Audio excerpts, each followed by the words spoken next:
you, like many, believe that we're looking at 50 built in, whether it's all at once or not, and that the Fed hasn't really challenged that notion, therefore it's meant to be. Do you agree with that summation? I think that is correct. There's enough uncertainty about the economic outlook, with or without the trade issues with China and the rest of the world, that the Fed would like to take out a little bit of insurance and not upset markets too much in the short term. Now, I completely understand, especially based on the history of how accurate nearby Fed fund contracts have been. What do you think the reason is? What is the Fed going to accomplish by this quote-unquote insurance ease, in your opinion?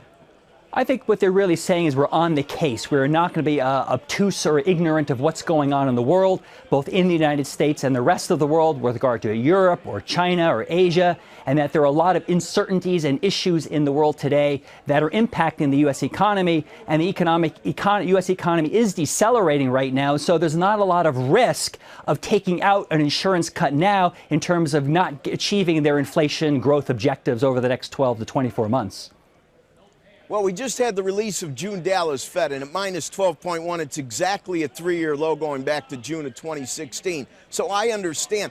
I guess my biggest question is, if our slowing is making a difference to the Fed, I understand that. But if the catalyst to all of these issues is global, do you really think that the reach of 25, 50, even 100 basis points is going to change the tsunami of weakness being exported from many economies around the globe into the U.S.?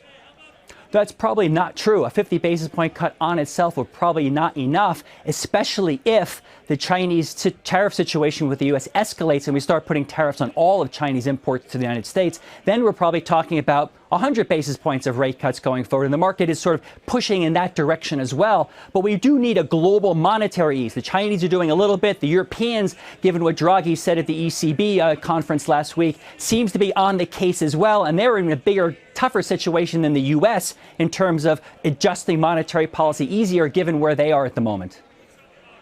So we're really at a conundrum then, because everything you described seems to me, I've seen Japan do, I've now seen Europe do, and I don't necessarily see that it does anything but inflate the balloon in the present, but it really doesn't change for any optimism down the road. Your final thought?